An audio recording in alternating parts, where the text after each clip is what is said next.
Hey guys, कैसे हैं आप सब। I hope you are doing well. I am Sandeep, welcome to CSC circle. तो हम लोग डिस्कस कर रहे थे यूपीएससी 2020 टेस्ट सीरीज और ये विजन आईएएस का टेस्ट सीरीज आप देख सकते हैं। टेस्ट सीरीज नंबर 8 का सेकेंड पार्ट है, ठीक है। ये इससे पहले हम लोगों ने 1 से 7 पार्ट तक 1 से 7 टेस्ट सीरीज ये इधर के सेक्शनल सॉल्व कर लिए हैं और 24 से 38 तक जो सारे जीएस के फुल टेस्ट थे, ठीक है, वो भी हमने विजन के सॉल्व कर लिए। अगर आप लोगों ने वो वीडियो नहीं देखे हैं तो उसका डिस्क्रिप्शन में भी मैंने प्लेलिस्ट का लिंक दे दिया गया है और इसके साथ साथ आप मेरे होम पेज पे जाके वहाँ पे से आपको सारे वीडियो मिल जाएंगे प्लेलिस्ट में, ठीक है। तो वो आप देख सकते हैं और उससे आपको पता चलेगा कि आप कहाँ स्टैंड करते हैं। आपका बहुत अच्छा रिवीजन भी हो जाएगा, ठीक है।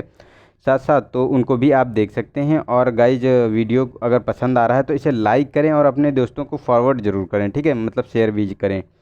तो हमारा जो है चलते हैं आज 51 क्वेश्चन नंबर से। तो इसमें कहा गया है कि प्राथमिक और द्वितीयक अनुक्रमण के संदर्भ में निम्नलिखित कथनों पर विचार करना है। तो फर्स्ट है, प्राथमिक अनुक्रमण यानी प्राइमरी सक्सेशन ऐसे क्षेत्र होता है जहां पहले से विद्यमान सभी जीव सभी सजीव लुप्त हो गए, जबकि द्वितीयक अनुक्रमण ऐसे क्षेत्रों में होता है जहां कभी किसी जीव का अस्तित्व ना रहा हो, ठीक है। सेकेंड है कि प्राथमिक अनुक्रमण की तुलना में द्वितीयक अनुक्रमण की दर अत्यंत मंद होती है।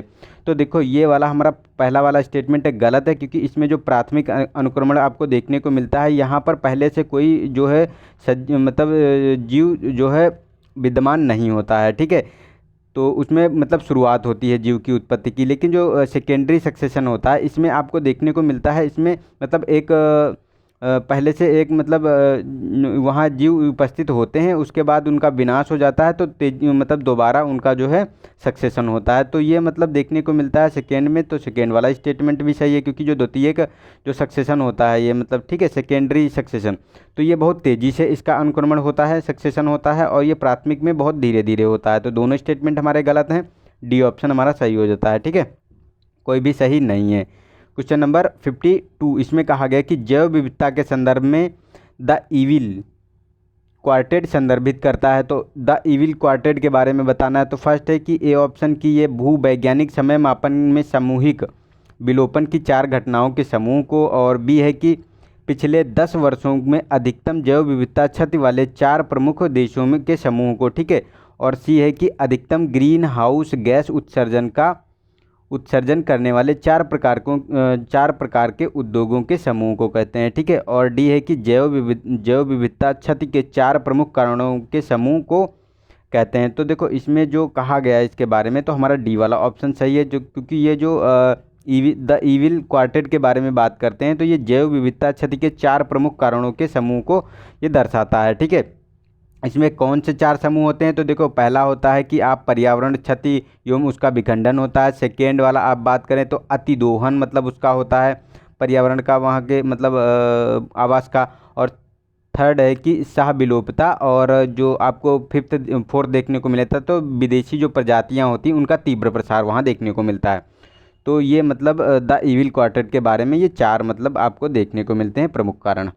नेक्स्ट है 53, इसमें कहा गया है कि निम्नलिखित में से कौन से फ्लाई ऐश के घटक हैं। तो फर्स्ट है कि कालिक यानी ब्लैक सूट, सेकेंड है शीशा, और थर्ड है कैडमियम, और फोर्थ है निकेल। तो देखो, ये चारों के चारों स्टेटमेंट हमारे सही हैं, क्योंकि फ्लाई ऐश के ये मतलब चारों घटक हैं, फ्लाई ऐश के द्वारा ये इसमें पाए जाते हैं। तो हमारा डी ऑप्शन सही हो गया। निकेल, कैडमियम, शीशा और कालिक ये चारों के चारों पाए जाते हैं, फ्लाई ऐश के घटक के द्वारा उत्पन्न होते हैं, ठीक है। नेक्स्ट है कि 54, इसमें कहा गया कि निम्नलिखित गुणों पर विचार करना है। तो फर्स्ट है कि शीतोष्ण घास भूमियाँ हैं और उनकी अवस्थिति दी गई है। तो फर्स्ट है वेल्ड, हंगरी, और सेकेंड पुस्टाज है घास जो भूमियाँ हैं वो दक्षिण अफ्रीका, पंपाज है अर्जेंटीना।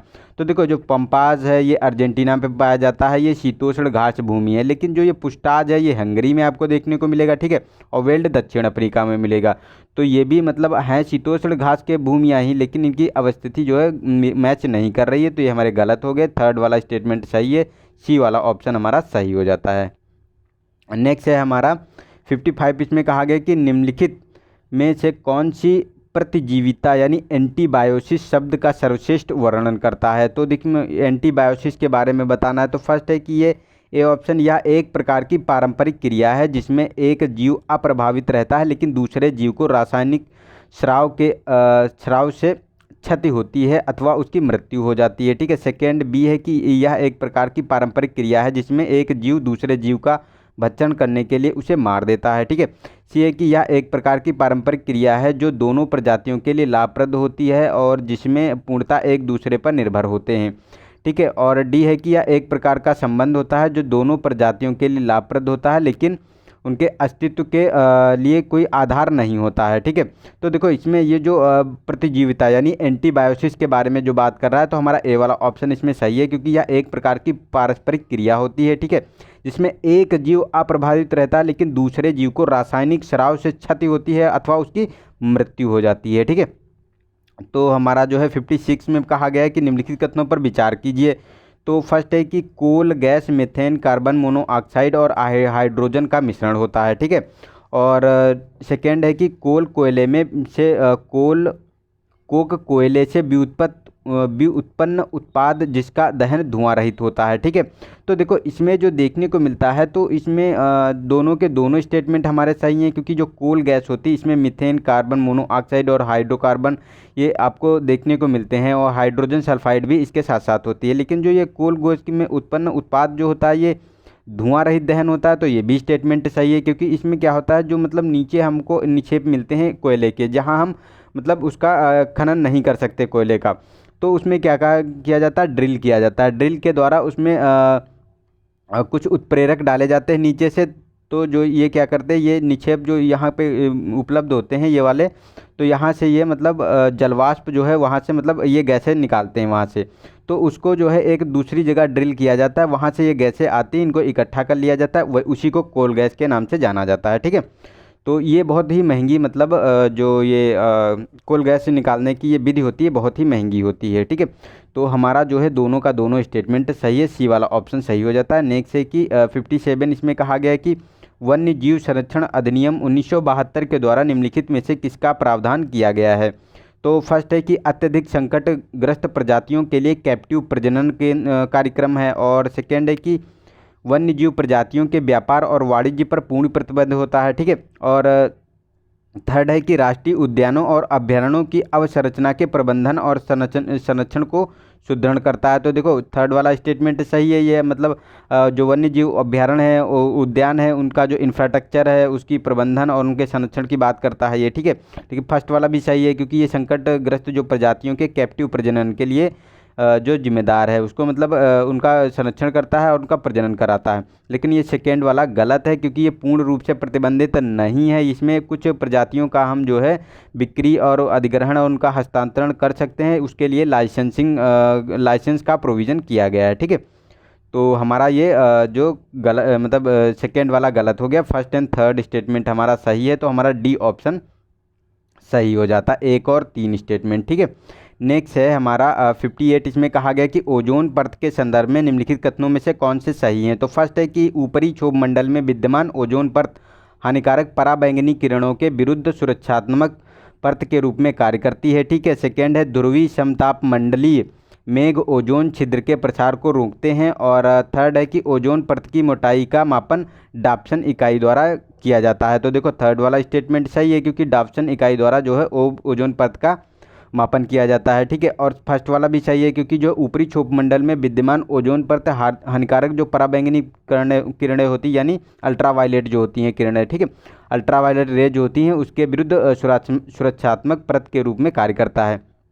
लेकिन ये सेकेंड में जो कहा गया है कि ये रोकता है जो समताप मंडली जो ध्रुवीय समताप मंडली मेघ जो होते हैं वो ओजोन छिद्र प्रसार को रोकते हैं, तो ये गलत है, ये ओजोन छिद्र को बढ़ाते हैं। ठीक है, ना कि रोकते हैं। तो हमारा एक और तीन स्टेटमेंट इसका सही हो जाता है, तो इसका ऑप्शन सही है, सी वाला हमारा सही हो जाता है, एक और तीन। ठीक है, नेक्स्ट चलते हैं कि 59 इसमें अपरद अथवा मृत पदार्थों के अपघटन के संदर्भ में निम्नलिखित कथनों पर विचार करना है। तो फर्स्ट है कि उच्च मृदा आर्द्रता की मात्रा के साथ निम्न तापमान यानी 10 डिग्री से अधिक जो टेम्परेचर की बात की जा रही उसमें अपघटन की उच्च दर के अनुकूल होता है। ठीक है, सेकेंड है कि अपरद यानी डेट्रस के बारे में बात करता है, डेट्रीरस। ठीक है, तो उनके बारे में ये बात कर रहा है। तो नाइट्रोजन की उपस्थिति से अपघटन में वृद्धि होती है। तो देखो ये वाला हमारा सेकेंड स्टेटमेंट की जो हम बात कर रहे हैं, इसमें तो जो नाइट्रोजन की वृद्धि की बात हो रही है इसमें, तो ये तो हमारा जो स्टेटमेंट आपको देखने को मिलता है ये हमारा सही हो जाता है, क्योंकि नाइट्रोजन की उपस्थिति से ही मतलब जो अपघटन की दर में वृद्धि हो जाती है। लेकिन ये फर्स्ट वाला स्टेटमेंट गलत है, क्योंकि उच्च आर्द्रता की मात्रा के साथ निम्न तापमान में जो अपघटन की दर जो अनुकूल नहीं होती है कम हो जाती है, ठीक है। लेकिन जो उच्च आर्द्रता और उच्च तापमान होता है जो उष्णकटिबंधीय क्षेत्रों में यानी ट्रॉपिकल जोन्स में, वहाँ पे अगर ये स्थिति बनती है तो वहाँ पे आपको देखने को मिलता है ये इसकी दर जो है अनुकूल हो जाती है, मतलब ठीक है, ठीक है। तो उस संबंध में ये अनुकूल हो जाती है, ठीक है, यानी बढ़ जाती है।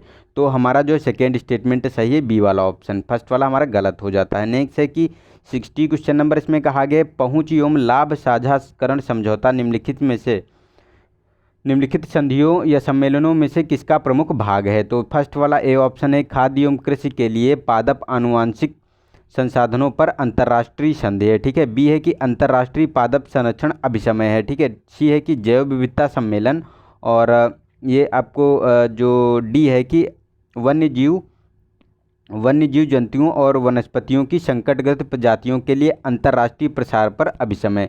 तो देखो इसका जो ये पहुंच एवं लाभ साझाकरण समझौता था, ये मतलब जैव विविधता सम्मेलन के संबंध में ये किया गया था। तो हमारा सी वाला ऑप्शन सही हो जाता है। और ये CBDT जो होता है ना, जैव विविधता सम्मेलन, ये इसका जो पूरक एक समझौता है उसे नगोया प्रोटोकॉल के नाम से जानते हैं, ठीक है। और इसे जो है 1994 में CBDT को बनाया गया था, और ये रियो समिट जो हुई थी 1992 वाली, ठीक है, उसी में ये अस्तित्व में आया था। तो हमारा सी ऑप्शन इसका सही हो जाता है। नेक्स्ट है हमारा 61 क्वेश्चन नंबर, इसमें कहा गया कि केंद्रीय प्रदूषण नियंत्रण बोर्ड के संदर्भ में निम्नलिखित कथनों पर विचार करना है। तो फर्स्ट है इसे पर्यावरण संरक्षण अधिनियम 1986 के अंतर्गत स्वायत्त निकाय के रूप में स्थापित किया गया है, ठीक है। सेकेंड है कि यह राज्य प्रदूषण नियंत्रण बोर्डों की गतिविधियों का समन्वय करता है तथा उसके मध्य उत्पन्न होने वाले विवादों का समाधान करता है। तो इसमें जो कहा गया है, तो देखो जो ये कहा गया है कि सेकेंड वाला स्टेटमेंट कि यह राज्य प्रदूषण बोर्डों की गतिविधियों और मतलब गतिविधियों का समन्वय करता है और उसके मध्य उत्पन्न विवादों के लिए जो है उसका निपटान करता है। तो ये मतलब समाधान करता है। तो सेकेंड वाला स्टेटमेंट हमारा सही है, लेकिन फर्स्ट वाला हमारा गलत है, क्योंकि इसमें जो ये जो केंद्रीय प्रदूषण जो नियंत्रण बोर्ड होता है, मतलब सेंट्रल पोल्यूशन कंट्रोल बोर्ड होता है, जो ये मतलब होता है, ये अधिनियम जो है 1986 इसके अंतर्गत नहीं बनाया गया है।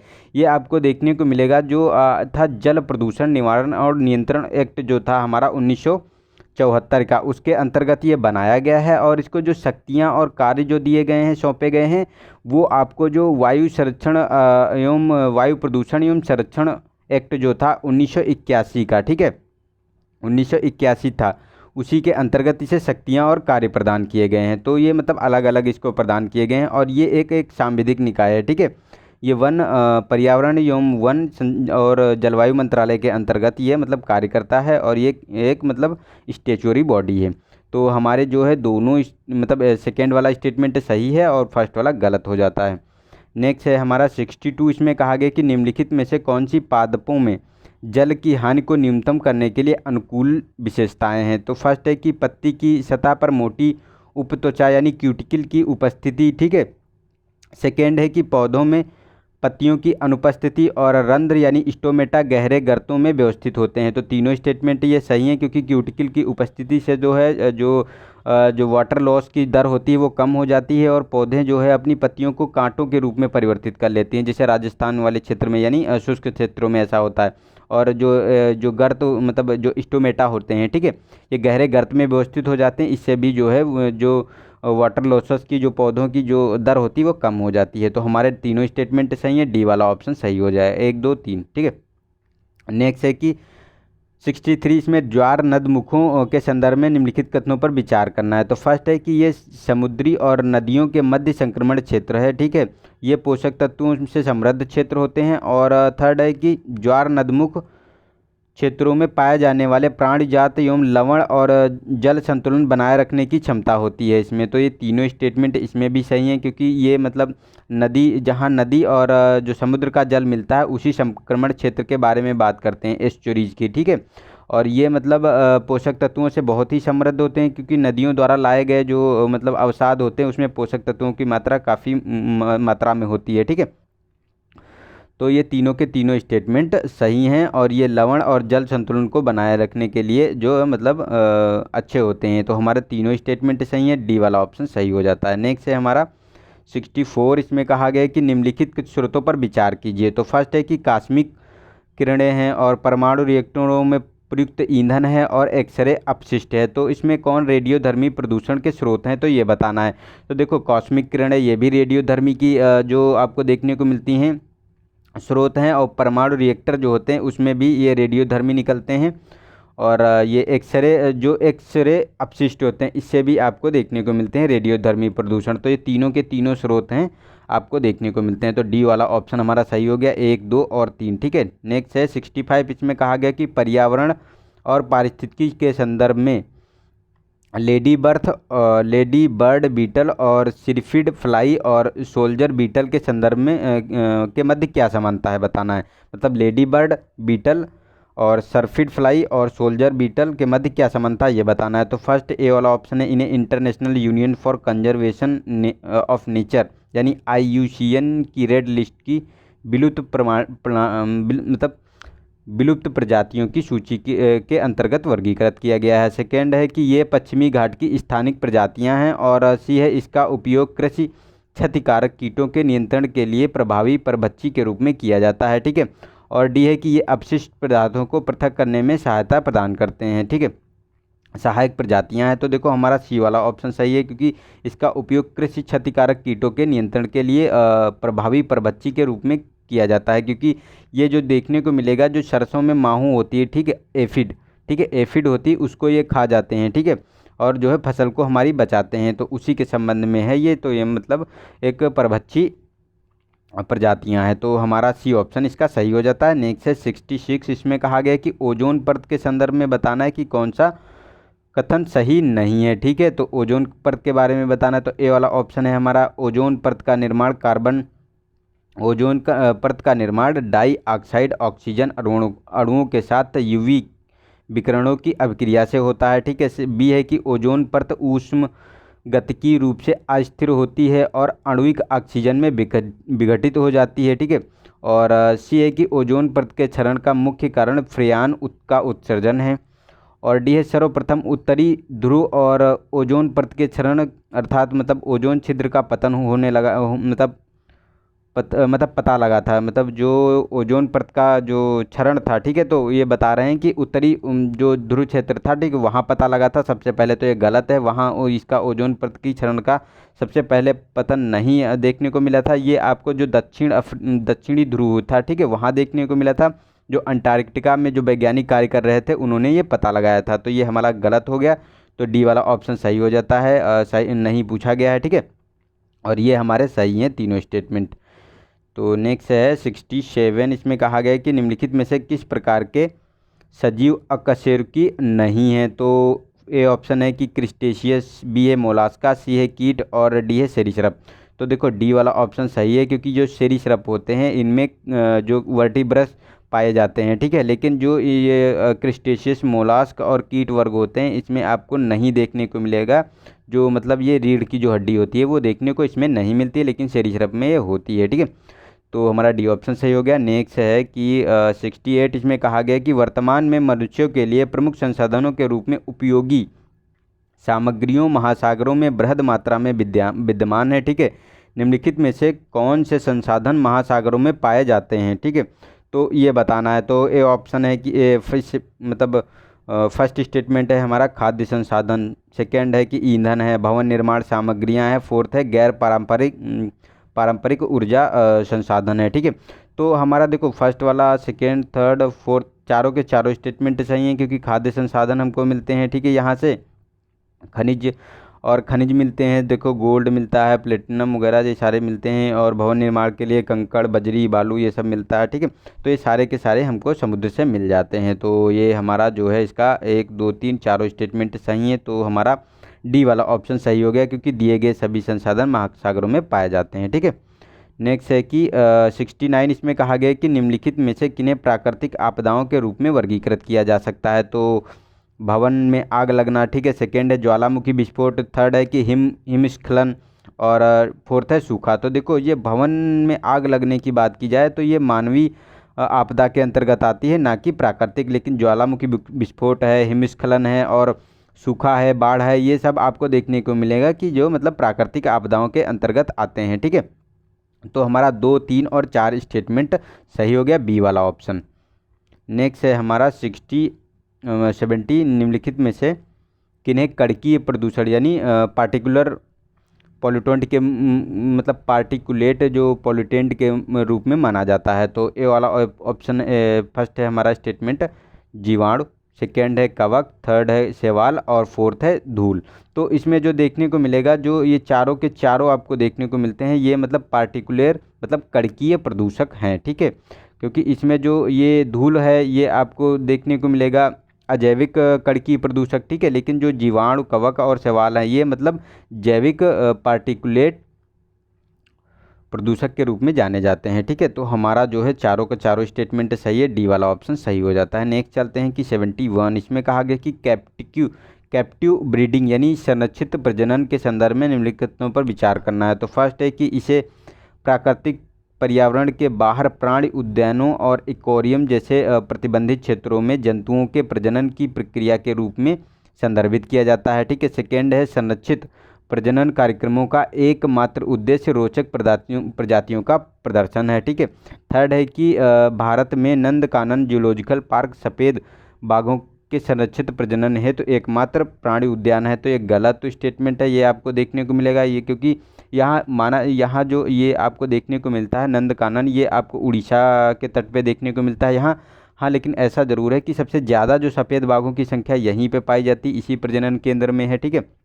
इसके साथ साथ दिल्ली के जूलॉजिकल पार्क में भी देखने को मिलेगा, बंगाल, बिहार और जो है एमपी के जो उसमें भी पाए जाते हैं, ठीक है। तो ये गलत स्टेटमेंट है। और सेकेंड में जो कहा गया है कि संरक्षित कार्यक्रमों का एकमात्र उद्देश्य रोचक प्रदर्शन का मतलब रोचक प्रजातियों का प्रदर्शन करना है, तो ये भी गलत है। ऐसा कुछ भी ऐसा मतलब रोचक प्रदर्शन केवल एकमात्र इसका उद्देश्य नहीं होता है। इसमें जो आपको देखने को मिलता है जैसे जो संरक्षित प्रजातियाँ होती हैं, तो इसमें देखने को मिलता है जैसे इंडेंजर्ड होती हैं या डेंजर कैटेगरी में रखी गई हैं, उनको प्रजनन मतलब उनका प्रजनन करके उनके मतलब संख्या में वृद्धि करना होता है। और वाणिज्यिक प्रयोजन जो होते हैं, ठीक है, कॉमर्शियल प्रयोजनों के लिए भी इनका संरक्षित किया जाता है, जो बहुत महत्वपूर्ण होती हैं प्रजातियाँ, ठीक है। तो ये दोनों स्टेटमेंट सही हैं, गलत हैं। और फर्स्ट वाला हमारा सही है, क्योंकि इसके प्राकृतिक पर्यावरण से बाहर प्राणी उद्यानों और एक्वेरियम जो होते हैं मतलब जू और एक्वेरियम होते हैं जैसे प्रबंधित क्षेत्रों में जंतुओं के प्रजनन की क्रिया के रूप में किया जाता है ये, ठीक है। तो हमारा ए वाला ऑप्शन सही हो जाता है, ठीक है, केवल एक स्टेटमेंट सही है। 72 इसमें कहा गया है कि प्रदूषकों पर विचार कीजिए। तो कार्बन मोनोऑक्साइड है, नाइट्रोजन के ऑक्साइड हैं और निलंबित कणकीय पदार्थ हैं यानी सस्पेंडेड पार्टिकुलेट मैटर हैं, ठीक है। और जो अदग्ध हाइड्रोकार्बन है यानी मतलब अनबर्न हाइड्रोकार्बन की बात की जा रही है। तो इसमें कौन से वाहनों से वाहनों से के उत्सर्जन से निर्मुक्त होते हैं, मतलब वाहनों से निकलते हैं। तो देखो ये हमारे चारों के जो चारों स्टेटमेंट है ये सब सही हैं, क्योंकि डी ऑप्शन हमारा सही हो गया। ये वाहन से निकलते हैं, जो हमारा फ्यूल जलता है उससे ये सारे के सारे प्रदूषक निकलते हैं, ठीक है। नेक्स्ट है हमारा 73 इसमें कहा गया कि पर्यावरणीय प्रभाव मूल्यांकन यानी इन्वायरमेंट इम्पैक्ट असेसमेंट के संदर्भ में निम्नलिखित कथनों पर विचार करना है। तो फर्स्ट है कि EIA के नियमों को पर्यावरण संरक्षण अधिनियम 1986 के प्रावधानों के तहत अधिसूचित किया गया है, ठीक है। सेकेंड है राष्ट्रीय जैव विविधता प्राधिकरण सभी नई परियोजनाओं हेतु EIA आवेदन की समीक्षा करने के लिए नोडल प्राधिकरण के रूप में कार्य करता है, ठीक है। थर्ड है कि पर्यावरणीय प्रभाव मूल्यांकन करते समय लोगों को शामिल करना अनिवार्य है। तो थर्ड वाला स्टेटमेंट सही है, क्योंकि जो लोग होते हैं उनको शामिल करना अनिवार्य होता है, इससे हम अच्छे से उसको असेसमेंट कर पाते हैं, ठीक है, पर्यावरण का। और जो फर्स्ट वाला स्टेटमेंट ये भी हमारा सही है, क्योंकि ये पर्यावरण संरक्षण अधिनियम जो 1986 है इसी के अंतर्गत इसका प्रावधान किया गया है।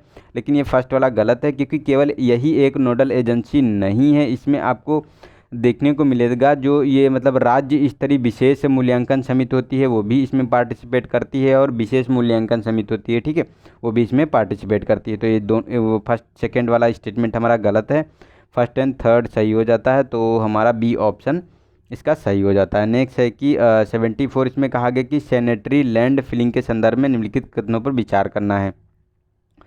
तो फर्स्ट है कि इसमें अवायवीय परिस्थितियों के तहत कार्बनिक पदार्थों का क्षय हो जाता है, ठीक है। सेकेंड है क्षय की प्रक्रिया में कार्बन डाइऑक्साइड और हाइड्रोजन सल्फाइड उत्पन्न होते हैं। तो देखो ये आपको देखने को मिलेगा दोनों के दोनों जो स्टेटमेंट है, ठीक है, दोनों सही हैं, क्योंकि जो अवायवीय जो परिस्थितियाँ होती हैं, ठीक है, उसके साथ कार्बनिक पदार्थों का क्षय होता है, जिससे जो है उसमें कार्बन डाइऑक्साइड, हाइड्रोजन सल्फाइड और मीथेन ऐसी मतलब गैसें निकलती हैं, ठीक है। जैसे एक मतलब तालाब है, ठीक है, उसमें क्या किया, अवशिष्ट पदार्थों को हमने फिल कर दिया, ठीक है, और इन ऊपर से मिट्टी डाल दी, तो इनसे जो गैसें निकलेंगी, ठीक, उन्हीं के बारे में बात करता है, लैंड फिलिंग के बारे में, ठीक है। तो ये हमारे दोनों स्टेटमेंट सही हैं, सी वाला ऑप्शन सही हो जाता है। नेक्स्ट है कि 75 इसमें कहा गया कि निम्नलिखित में से कौन से प्रमाणन चिन्ह खाद्य उत्पादों के लिए गुणवत्ता चिन्ह जारी करते हैं। तो एग्रीकल्चर मार्केटिंग ये एक मार्क जारी करता है, ठीक है। भारतीय मानक ब्यूरो BIS ये ISI मार्क जारी करता है, और फूड प्रोडक्ट आर्डर मार्क ये मतलब जारी करते हैं जो प्रोसेस्ड फूड होते हैं उसके आइटम पे जो ये मतलब अपना मार्क जारी करते हैं, ठीक है। तो ये तीनों के तीनों स्टेटमेंट हमारे सही हैं प्रमाणन के लिए, तो हमारा डी ऑप्शन सही हो जाता है, ठीक है।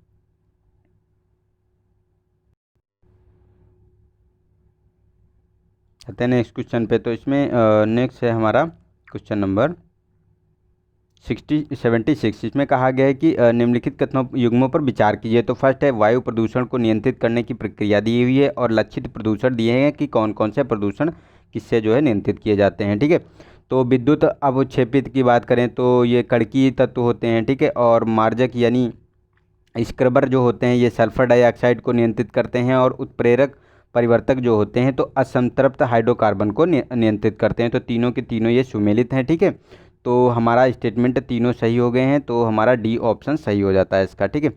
नेक्स्ट है हमारा 77। इसमें कहा गया है कि यह तालाब पारिस्थितिकी तंत्र के क्षेत्र में से एक है। यह तालाब क्षेत्र के गहरे जलीय भाग में पाया जाता है। यह क्षेत्र ठंडा और सघन होता है। इस क्षेत्र में प्रकाश अति अल्प यानी बहुत कम मात्रा में पहुंचता है, और इस क्षेत्र में जीव मृत जीवों का भक्षण करते हैं और कोशिकीय श्वसन के लिए ऑक्सीजन का उपयोग करते हैं, ठीक है। तो ये जो पैराग्राफ दिया है उसके बारे में बताना है कि किसका मतलब अच्छे से वर्णन करता है। तो ए ऑप्शन है कि हमारा वेलांचली क्षेत्र यानी लिटोरल जोन, और सरोवरी क्षेत्र यानी लिम्नेटिक जोन, और गंभीर क्षेत्र ये होता है प्रोफेंडल जोन। उपयुक्त में से कोई नहीं।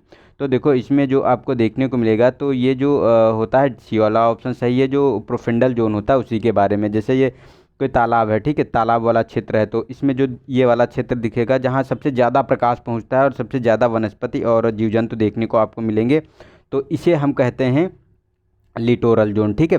और जो ये दूसरा क्षेत्र होता है ये वाला, ठीक है, ये वाला क्षेत्र जो होता है इसमें भी मतलब इससे कम मात्रा में प्रकाश पहुंचता है और कम मात्रा में मतलब जीव जंतु पाए जाते हैं।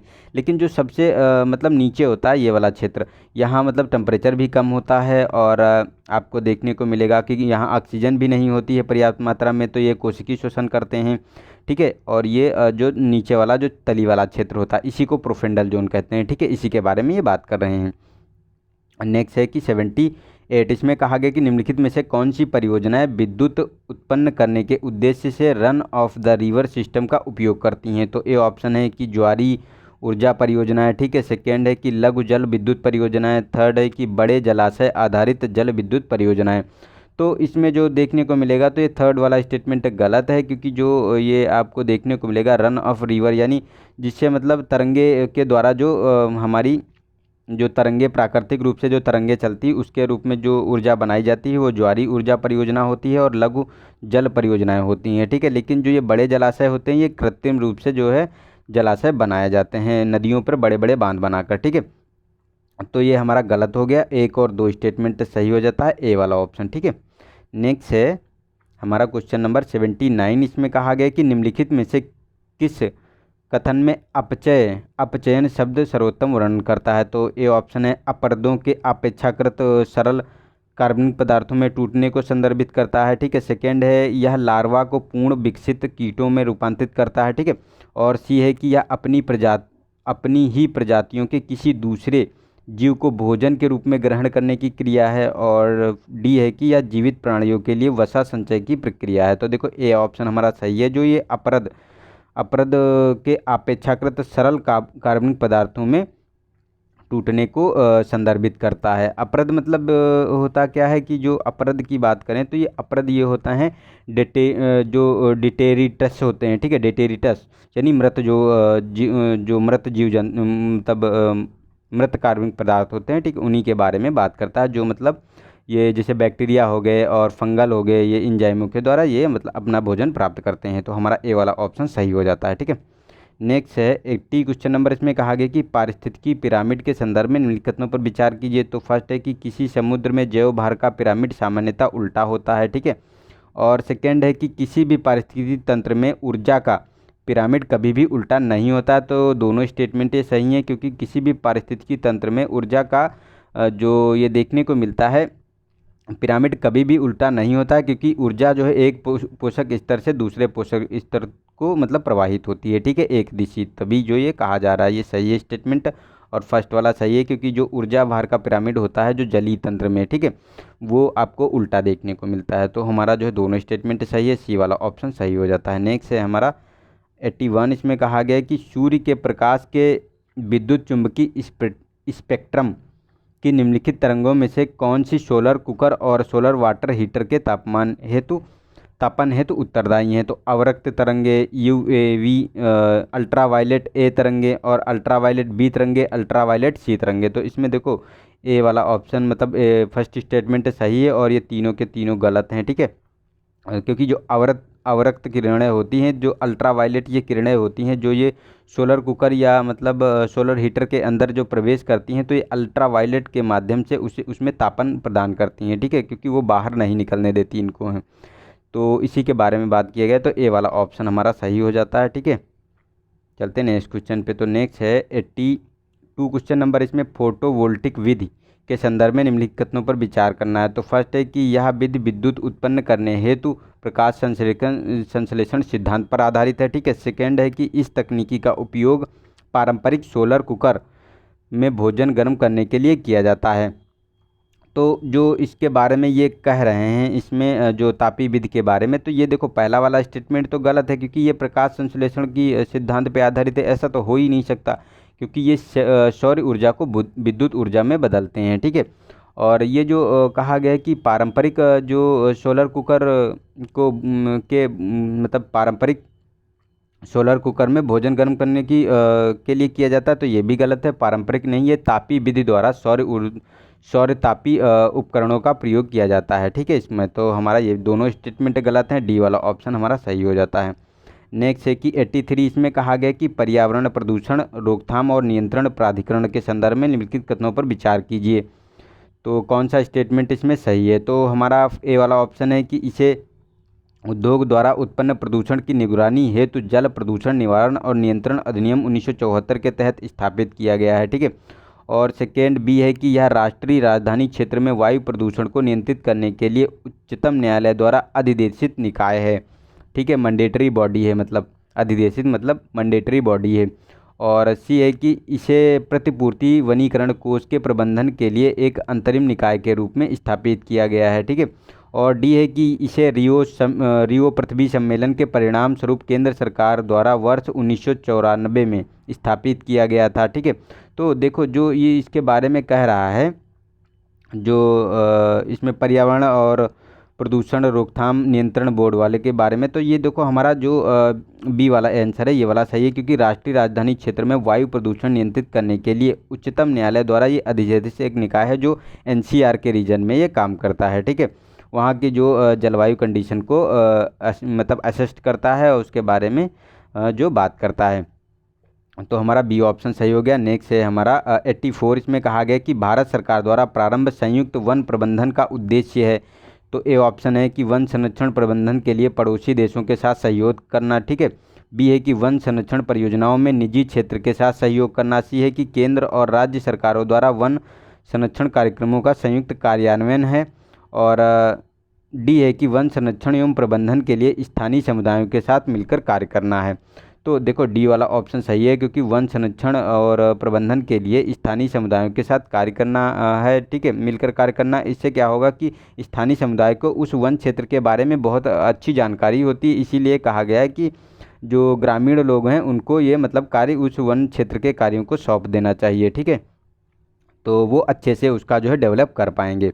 तो हमारा डी ऑप्शन सही हो गया। नेक्स्ट है हमारा क्वेश्चन नंबर 85। इसमें कहा गया कि भारत में जैव विविधता के संदर्भ में निम्नलिखित में से कौन सी प्रजातियां एक आक्रामक विदेशी प्रजातियां नहीं है। तो आक्रामक नहीं है कौन सी विदेशी प्रजातियां, तो ए ऑप्शन है जलकुंभी है, बी है गाजर घास है, सी है अफ्रीकन कैटफिश है, और लाल गुड़हल है। तो इसका डी ऑप्शन सही है। जो लाल गुड़हल है ये आक्रामक प्रजाति नहीं है, क्योंकि ये फ्लावर की एक प्रजाति देखने को मिलती है, इसे किसी देशी जो है प्रजाति को नुकसान नहीं होता है, किसी को क्षति नहीं पहुंचती। लेकिन जलकुंभी, गाजर घास और अफ्रीकन कैटफिश है, इनसे जो है अगर ये जहाँ पे भी होती हैं, ठीक है, उस क्षेत्र में इनके अलावा फिर किसी अन्य प्रजाति का वर्चस्व नहीं रह जाता, अन्य प्रजातियाँ विलुप्त होने लगती हैं, ठीक है। तो हमारा डी ऑप्शन सही हो गया। नेक्स्ट है 86। इसमें कहा गया है कि निम्नलिखित में से कौन सी जलवायु परिवर्तन के संभावित प्रभाव हैं। तो ए ऑप्शन है उच्च अक्षांशों में बेहतर कृषि उपज, ठीक है, सेकेंड है अल्पाइन क्षेत्रों में जैव विविधता में कमी, और थर्ड है कि उष्णकटिबंधीय महासागरों में प्रवालों में कमी। तो ये तीनों के जो तीनों देखने को मिलेंगे जो पर्यावरण के संभावित प्रभाव होते हैं, क्योंकि उच्च अक्षांशों में बेहतर कृषि उपज होती थी, क्योंकि वहाँ पर जो है टेम्परेचर पहले से तो बहुत निम्न होता है, लेकिन जब ज़्यादा हो जाता है वहाँ टेम्परेचर ज़्यादा हो जाता है, तो वहाँ जो है कुछ जैसे गेहूं धान की प्रजातियां हैं उगाने के लिए वहाँ टेम्परेचर मतलब अच्छा हो जाता है, ठीक है। और अल्पाइन क्षेत्रों में जैव विविधता में कमी आती है, ये भी देखने को मिलती है, क्योंकि यहाँ भी टेम्परेचर कम होता है, लेकिन जब मतलब देखने को मिलता है जब टेम्परेचर बढ़ता है या घटता है तो वहाँ की मतलब जैव विविधता पर प्रभाव पड़ता है, और प्रवाल जो होते हैं, ठीक है, महासागरों में उष्णकटिबंधीय क्षेत्रों में, तो वो ये भी मतलब कम होने लगते हैं। इनका जो है प्रवाल विरंचन यानी प्रवाल कम होते हैं बहुत तेज़ी से। तो तीनों स्टेटमेंट सही है, डी वाला ऑप्शन हमारा सही हो जाता है। नेक्स्ट है कि 87। इसमें कहा गया कि पर्यावरण पारिस्थितिकी क्षेत्र के संदर्भ में स्थित शस्य यानी खड़ी फसल यानी स्टैंडिंग क्रॉप से क्या तात्पर्य है। तो बताना है स्टैंडिंग क्रॉप के बारे में। तो ए ऑप्शन है कि यह विशिष्ट समय पर किसी पोषण स्तर पर जीवित पदार्थों की मात्रा है, ठीक है। और सेकेंड है कि शकों और झाड़ियों का समुदाय है, बी है कि कटाई के लिए तैयार फसल है, डी है कि एक पारिस्थितिकी तंत्र में पाए जाने वाले अकार्बनिक पोषक तत्वों की मात्रा है। तो देखो ए ऑप्शन इसका सही है, एक विशिष्ट समय में किसी पोषक तत्व पर जीवित पदार्थों की ये मात्रा होती है, ठीक है, उन्हीं के ये बारे में ये बात करता है, ठीक है। क्योंकि इसमें जो देखने को मिलता है जो ये किसी पारिस्थितिकी तंत्र में पोषण तत्व को की मतलब स्थायी मात्रा होती है, ठीक है, मतलब ये किसी पारिस्थितिकी तंत्र में पोषक तत्वों की स्थायी मात्रा होती है, उसी को ये मतलब डिनोट करता है। तो हमारा ए ऑप्शन सही हो गया। नेक्स्ट है कि 88। इसमें कहा गया कि जीन थेरेपी के संदर्भ में निम्न कथनों पर विचार करना है। तो फर्स्ट है कि इसमें व्यक्ति में गैर कार्यात्मक जीन की क्षति करने के लिए एक सामान्य जीन का प्रवेश शामिल है, ठीक है। सेकेंड है कि एक भ्रूण में पहचान किए गए दोष के सुधार को संदर्भित करता है। तो दोनों ये स्टेटमेंट हमारे जो देखने को मिलेंगे दोनों के दोनों सही हैं, क्योंकि जो ये जीन थेरेपी होती है जो डीएनए होता है, ठीक है, डीएनए में अगर कहीं पे क्षति होती है तो उस पार्ट को हटा दिया जाता है, ठीक है, मतलब कोई दोष होता है यानी कोई रोग है जैसे, तो उसको हटाने के लिए हम लोग रिप्लेस कर देते हैं, उस पार्ट को हटा के दूसरे से रिप्लेस कर देते हैं, ताकि वो जो है जो दोष या मतलब वो बीमारी है उससे जो है वो उसको मुक्त किया जा सके, ठीक है। और ये भ्रूण और मतलब भ्रूणी पहचान की जाती है इसमें है, और बच्चों में ये पहचान की जाती है, ठीक है। तो दोनों स्टेटमेंट सही है। इसमें आप Cas9 और क्रिस्पर टेक्नोलॉजी के माध्यम से ये सब किया जाता है। तो हमारा दोनों स्टेटमेंट सही है, सी वाला ऑप्शन सही हो जाता है। नेक्स्ट है हमारा क्वेश्चन नंबर 89। इसमें कहा गया कि निम्नलिखित में से एक स्थिर जल यानी लैंटिक पारिस्थितिकी तंत्र के उदाहरण है। तो तालाब है, दलदल है, या नदियाँ हैं, झरने हैं। तो देखो जो ये नदियाँ और झरने हैं ये जो देखने को मिलेगी नदियाँ और झरने ये लोटिक जो पारिस्थितिकी तंत्र होता है यानी इकोसिस्टम होता है, ठीक है, उसके बारे में बात करता है। लेकिन जो तालाब और दलदल होते हैं ये लैंटिक यानी स्थिर जल वाले होते हैं, और ये जो प्रवाहित जल होता है। तो एक और दो स्टेटमेंट इसमें सही हो जाते हैं, ठीक है। इसमें आपको स्थिर, क्योंकि इसमें पानी जो है हमारा जल जो है वो मतलब स्थिर रहता है, ठीक है, इसीलिए ये स्थिरता प्रदान करता है, ठीक है। तो ये हमारा सही है, लेकिन नदियों और इसमें तो मतलब ये मूव करता रहता है, ठीक है, गति करता रहता है पानी। तो नेक्स्ट है हमारा 90 क्वेश्चन नंबर। इसमें कहा गया है कि जल प्रदूषकों के हानिकारक प्रभाव के संदर्भ में निम्नलिखितों पर विचार करना है। तो फर्स्ट है कि फ्लोराइड से हड्डियों और दांतों का क्षय होता है, ठीक है। शीशा यकृत और वक्र की यानी किडनी की क्षति से संबंधित है। और ब्लू बेबी सिंड्रोम पोटेशियम संदूषण से संबंधित है। तो ये पोटेशियम के प्रदूषण से संबंधित नहीं है, ये आपको देखने को मिलेगा जो नाइट्रेट होता है, नाइट्रेट की अधिकता अगर पेयजल में होती है तो ये मतलब ब्लू बेबी सिंड्रोम हो जाता है, ठीक है। तो ये गलत है हमारा स्टेटमेंट, और फर्स्ट एंड सेकंड सही है, क्योंकि फ्लोराइड से हड्डियों और दांतों का क्षय होता है इसकी जब फ्लोराइड की ज़्यादा मात्रा होती है, और शीशा जो होता है यकृत और किडनी की क्षति से संबंधित है। तो हमारा एक और दो स्टेटमेंट सही हो जाते हैं। नेक्स्ट है हमारा 91। इसमें कहा गया कि निम्नलिखित में से कौन सा कृषि पारितंत्र में खाद्य श्रृंखला का सही क्रम है। तो इसमें सरसों की फसल एफिड और बीटल है। बी है सरसों की फसल बीटल एफिड पक्षी है। और सी है कि सरसों की फसल एफिड और बीटल। और डी है कि फसलों की जो सरसों की फसल और बीटल पक्षी एफिड। इस तरह का अभी हमने इससे पहले भी सॉल्व किया था, तो ये तो आप लोग बता भी सकते हैं इसका आंसर, ठीक है। लेकिन चलो मैं डिस्कस कर लेता हूँ, फिर भी कमेंट बॉक्स में आप लोगों को बताना है इसके बारे में। तो इसमें देखो जो कृषि पारतंत्र में खाद्य श्रृंखला का सही क्रम है, इसमें आपको देखने को मिलेगा जो सरसों का फसल है, सरसों की फसल को जो है एफिड नुकसान पहुंचाता है, मतलब उसका कीट है। एफिड को क्या करते हैं, बीटल खा जाते हैं, और बीटल को जो है पक्षी खा जाते हैं। तो ठीक है, तो ये खाद्य श्रृंखला को पूरी करता है। तो हमारा जो है ए वाला ऑप्शन सही हो जाता है, ठीक है। नेक्स्ट है 92 क्वेश्चन नंबर। इसमें कहा गया कि तापीय प्रदूषण के संदर्भ में निम्नलिखित कथनों पर विचार कीजिए। तो फर्स्ट है कि तापीय प्रदूषण ताप विद्युत संयंत्रों द्वारा पुनर्चक्रित गर्म जल को नदियों में प्रवाहित किए जाने के कारण उत्पन्न होता है। और सेकेंड है कि जल के तापमान में वृद्धि के साथ साथ गुलित ऑक्सीजन स्तर कम हो जाता है। तो दोनों स्टेटमेंट सही है, क्योंकि जब टेम्परेचर बढ़ता है तो गुलित ऑक्सीजन की मात्रा कम हो जाती है, ठीक है, जल में। और ये जो फर्स्ट वाला है, सॉरी, इसमें तापीय प्रदूषण ताप विद्युत संयंत्रों से जो गर्म जल निकलता है, ठीक है, उसी को जब हम उसमें नदियों में प्रवाहित कर देते हैं, इसीलिए ये मतलब बनता है। तो हमारा ये स्टेटमेंट दोनों स्टेटमेंट सही हैं, तो हमारा सी वाला ऑप्शन सही हो जाता है। नेक्स्ट है 93। इसमें कहा गया है कि निम्नलिखित कथनों पर विचार कीजिए। तो फर्स्ट ऑफ ऑल है कि खाद्य पदार्थ हैं और अपमिश्रित पदार्थ हैं कि किस पदार्थ को मिश्रित किया जाता है, यानी मिला दिया जाता है, जिससे पता नहीं चलता है, मिलावट की जाती है, ठीक है। तो काली मिर्च में पपीते के बीज, हल्दी में मेटानिन एलो, और दूध में यूरिया। तो ये तीनों के तीनों सुमेलित है, क्योंकि दूध में यूरिया मिला दिया जाता है जिससे पता नहीं चलता है, और हल्दी में जो है मेटानिल एलो मिलाया जाता है, और काली मिर्च में पपीते के बीज मिला दिए जाते हैं। तो डी वाला ऑप्शन हमारा सही है। तो अब आप लोग अगर काली मिर्च वगैरह ख़रीदने जाएँ तो इन चीज़ों का ध्यान रखिए, उससे पूछना दुकानदार से कि कोई इसमें पपीते के बीज तो नहीं मिले हैं। जस्ट किडिंग गाइस, सीरियसली मत लेना, ठीक है। वो वरना वो तो देगा भी नहीं, कहेगा नहीं हमारे पास है नहीं, तो ऐसा मत करना, ठीक है। तो चलते हैं 94 क्वेश्चन नंबर में। तो इसमें कहा गया है कि किसी पारिस्थितिकी तंत्र में आर्द्र भूमियों का क्या महत्व है। तो हमारा जो है फर्स्ट स्टेटमेंट है, ये पक्षियों और जंतुओं के प्रजनन स्थल और घोंसलों के निर्माण हेतु क्षेत्र प्रदान करने के में सहायता का होती है, ठीक है, इससे। और सेकेंड है, ये तटों के अपरदन से सुरक्षा प्रदान करते हुए तूफान और चक्रवातों से होने वाली हानि को कम करती हैं, ठीक है। और थर्ड है कि ये जल शुद्धि में सहायक होती हैं। तो ये तीनों के तीनों स्टेटमेंट सही हैं, क्योंकि जो आर्द्र भूमियाँ होती हैं ये पक्षियों और जंतुओं के लिए प्रजनन और आवास दोनों प्रदान करती हैं, ठीक है। और ये तटों को अपरदित मतलब अपरदन से बचाती हैं, और चक्रवात और तूफानों से भी हानि को कम करती हैं, और जल शुद्धिकरण में भी सहायक होती हैं, ठीक है। तो ये तीनों स्टेटमेंट सही हैं, ए वाला ऑप्शन सही हो गया, 1, 2 और 3। नेक्स्ट है हमारा 95। इसमें कहा गया कि जैव रासायनिक ऑक्सीजन मांग यानी बीओडी के संदर्भ में निम्नलिखित कथनों पर विचार कीजिए। तो फर्स्ट है कि स्वच्छ जल की तुलना में जल में बीओडी की अपेक्षाकृत निम्न होता है, ठीक है। और ये रासायनिक और कार्बनिक प्रदूषकों की एक माप है, तो ये गलत है, ये रासायनिक प्रदूषकों की माप नहीं है, इसमें इसको शामिल नहीं किया गया है। लेकिन जो जल में कार्बनिक प्रदूषकों की जो माप है उससे की जाती है बीओडी से, ठीक है, कि कितनी मात्रा में कार्बनिक मतलब उसमें शामिल हैं, ठीक है।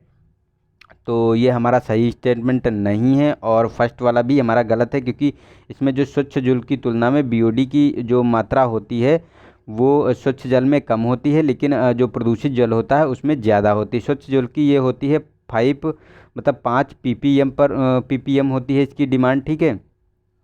और जो प्रदूषित जल होता है इसमें 17 पीपीएम देखने को मिलता है, ठीक है। तो हमारा जो है दोनों स्टेटमेंट गलत है, डी वाला ऑप्शन सही हो जाता है इसका। नेक्स्ट है कि 96 इसमें कहा गया कि निम्नलिखित कथनों पर विचार कीजिए। तो फर्स्ट है कि खाद्य अपमिश्रण से तात्पर्य किसी खाद्य पदार्थ में उसके स्वाद, रंग और शेल्फ लाइफ को बेहतर बनाने के लिए अन्य पदार्थों को मिलाने से है, ठीक है। सेकेंड है वर्तमान में भारत में खाद्य अपमिश्रण को विनियमित करने के लिए कोई अधिनियम नहीं है, तो ये गलत है। जो खाद्य पदार्थों में जो अपमिश्रण किया जाता है, ठीक है, जैसे काली मिर्च और यूरिया, दूध में यूरिया, ठीक है, यूरिया में दूध, तो ये जो अपमिश्रण किया जाता है उसके लिए हमारे पास बहुत पहले ही इसके लिए खाद्य अपमिश्रण निवारण अधिनियम 1954 बनाया गया था, ठीक है। और इसे अभी तक 3 बार जो है संशोधित किया गया है, लास्ट बार इसे 1986 में संशोधित किया गया था, ठीक है।